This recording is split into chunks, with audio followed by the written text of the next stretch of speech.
saya mengundurkan diri ya, sebagai kuasa hukum dari yayasan. Kenapa saya harus mengundurkan diri? Karena saya mempunyai sifat hukum adalah hukum. Jangan dibawa nilai kemanusiaan ditutupi oleh bahasa yang tidak berlandaskan hukum. Saya tidak mau. Ya. Karena peristiwa yang sekarang keberangkatan daripada Gary dan Densu ke sana tuh, menurut hemat saya sebagai seorang penyidik, sudah menabrak barikade undang-undang.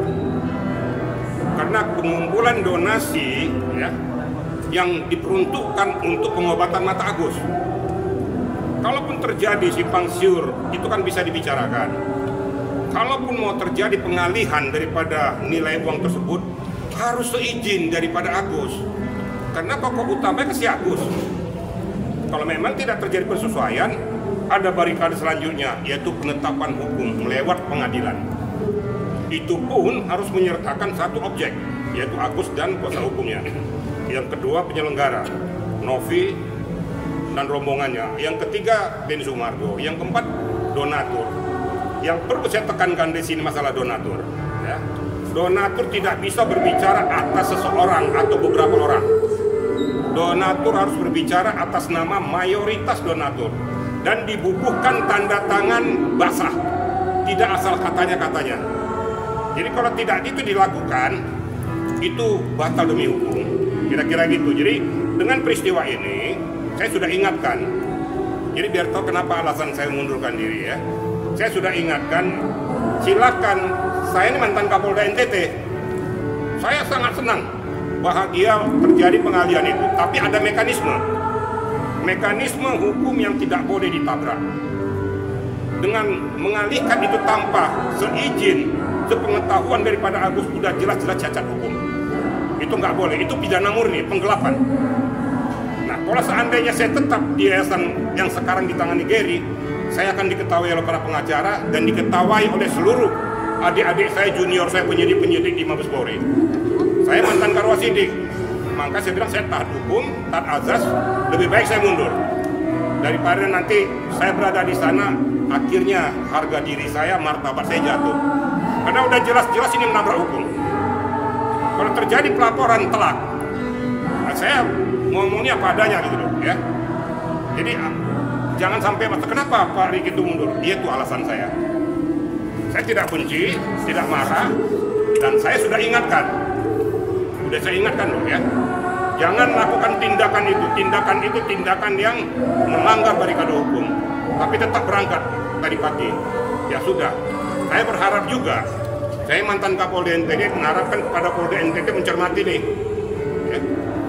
Para penggawa ataupun pemerintah daerah, berbahagia kalian menerima uluran tangan daripada siapapun, tetapi jangan menerima uluran tangan dari sumber uang yang bermasalah atau bersengketa, karena dampaknya nanti akan terikut-ikut.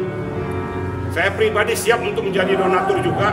Siapa yang buka open donasi, saya akan turut, karena saya juga merasa saya adalah warga NTT. Saya nggak mau NTT dicemari dengan manusia-manusia yang hanya untuk mencari popularitas. Saya nggak suka. Ya. Pak Irjen, apakah memang ini sikap Pak Irjen kekecewaan karena kemarin sempat bertemu Novi pasca dari Polda itu ya Pak Irjen? Saya sudah sampaikan. Saya terus terang aja, saya kecewa. Tapi saya sebenarnya kasihan lihat Novi. Kalau saya perhatikan Novi di persimpangan jalan, ya, karena bersama-sama dengan saya tahu dia kadang-kadang tidak bisa berbuat apa-apa. Nah, orang di sekelilingnya ini saya udah pernah ingatkan, hati-hati orang di sekelilingmu. Di depanmu baik, di belakang belum tentu baik. Di belakangmu memanfaatkan keberadaanmu untuk mencari popularitas. Saya tidak mau.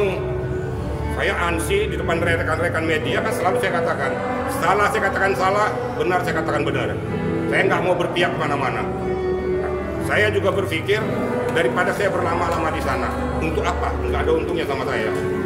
Saya juga tidak dibayar kok. Saya ikhlas kok. Saya pro bono nih. Tapi kalau seandainya hukum disimpangkan, saya tidak berkenan. Karena saya aparat penegak hukum. Bayangkan saya dua ya. Saya pengacara, saya juga mantan penyidik.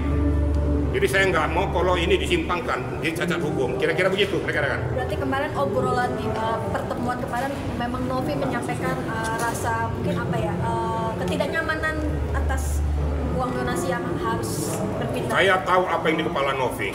Ya. Saya yang sayangkan di seputar ini, ya, yang selalu mendekankan, mendudukkan posisi itu sehingga Novi tidak bisa bergerak. Sangat saya sayangkan betul-betul. Kenapa berani sekarang, kenapa beralih status yayasan? Saya sudah ingatkan berkali-kali, jangan kau mengatakan kamu mundur, nonaktif boleh. Kalau kamu mundur dari gelanggang berarti seolah-olah kamu menghindar dari tanggung jawab. Siapa yang gesain ini? Ya orang di sekitarnya ini. Tidak memberikan pencerahan hukum kepada Novi. Gitu loh. Saya harus tegas ngomong gitu loh. Jadi jangan seandainya sudah dilakukan kayak gini terjepitlah Novi, kasihan. Saya pada kesempatan ini berbicara kepada Nidabu Novi, kau berpikir selamatkan dirimu. Jangan kamu terbawa dengan orang-orang yang akan menjerumuskan dirimu. Saya harus terbuka ngomong nih ya. Sehingga netizen juga tahu kenapa kok Pak Riki itu kok jadi mundur. Padahal berapi-api untuk membela. Tapi khusus Novi, kalau terjadi apa-apa sama dia, saya akan bela dia. Tapi yang menyangkut yayasan, saya tinggal gelanggang. Biarlah hukum yang berbicara. Kalau seandainya pihak Agus melaporkan ada suatu dugaan perbuatan tindak pidana, lakukan saja. Saya harus tegas gitu loh. Karena saya katakan itu ada celah hukumnya. Nah, kemudian mensreanya jelas. Nah ini yang kira-kira disampaikan pada rekan-rekan. Biar jangan lagi bertanya-tanya rekan-rekan media ini, kenapa Pak Riki itu mundur? Saya mundur mulai saat ini saya tidak mau tahu tentang masalah yayasan lagi. Saya hands up dan saya tidak mau campur lagi. Kalau terjadi apa-apa jangan tanya lagi Pak Riki, ya. Jelas nih kira-kira ya. Oke.